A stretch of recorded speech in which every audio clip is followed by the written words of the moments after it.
अस्सलामु अलैकुम। अगर आपने हज़रत सऊदा रज़ी अल्लाह ताला अन्हा का पहला पार्ट नहीं देखा तो पहले आप वो देखिए।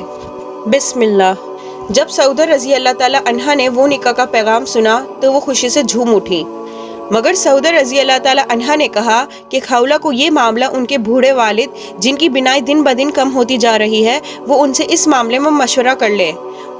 उनके वालिद बहुत खुश थे कि उनकी बेवा बेटी को नबी सल्लल्लाहु अलैहि वसल्लम के उनकी साथी और बीवी के रूप में चुना गया। खौला फिर मोहम्मद सल्लल्लाहु अलैहि वसल्लम के पास गई इस खुशखबरी के साथ। जल्द ही उनका निकाह हुआ। जामा ने उनका निकाह पढ़ाया। उस वक्त आप सल्लल्लाहु अलैहि वसल्लम ने अपनी अहलिया सऊदा रज़ी अल्लाह ताला अन्हा को 400 धर्हम का महर दिया।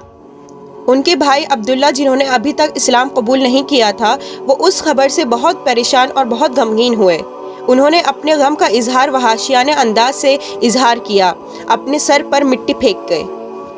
बाद में जब अब्दुल्ला ने इस्लाम कबूल किया, उनको अपनी गलती का एहसास हुआ। सऊदा रज़ी अल्लाह ताला अन्हा बहुत खुश थी जब वो अल्लाह के रसूल के घर गई, जहाँ हज़रत खदीजा और मोहम्मद सल्लल्लाहु अलैहि वसल्लम रहते थे अपनी बेटियों के साथ। उम्मे कुलसुम और हज़रत फातिमा रज़ी अल्लाह ताला अन्हा, उनको लगा कि वो बहुत खुशकिस्मत है कि अब उनका मुस्तकबिल बन चुका है। वो अक्सर अब्बी सीना के अपने यादगार तजुर्बे बताती और ख़ास तौर पर बेटी रुकैया और अपने शौहर के बारे में बात करती, जिसको उस्मान बिन अफ़्फ़ान और मोहम्मद सल्लल्लाहु अलैहि वसल्लम बड़े शौक से उनकी बातें सुनते थे। एक बार रुकैया रज़ी अल्लाह ताला अन्हा मक्का तशरीफ़ लाई। बहनों ने उनका इस्तकबाल किया, खुशी और गम के मिले जुले जज्बातों के साथ। खुशी इस बात की थी कि वो बहुत सालों बाद मिल रही थी, और गम इसलिए हुआ क्योंकि उनकी माँ की वफ़ात के बाद वो पहली बार मिल रही थी। सऊदा रज़ी अल्लाह ताला अन्हा आगे बढ़ी और रुकैया रज़ी अल्लाह ताला अन्हा को गले लगा लिया।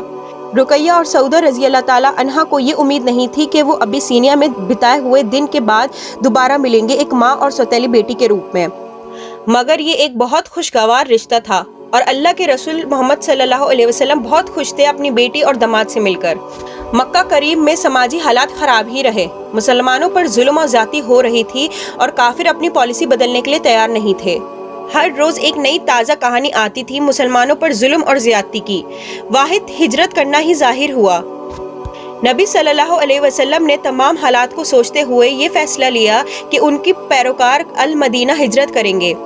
कुछ दिन बाद अल्लाह सुब्हानहु व तआला ने भी नबी मोहम्मद सल्लल्लाहु अलैहि वसल्लम को हिजरत करने का हुक्म दिया, तो अल्लाह के रसूल सल्लल्लाहु अलैहि वसल्लम इस दीनी सफ़र पे निकल पड़े अपने बहुत काबिले एतबार साथी के साथ, अबू बकर सिद्दीकी रज़ी अल्लाह ताला अन्हा के साथ। आज का पार्ट यहीं ख़त्म होता है।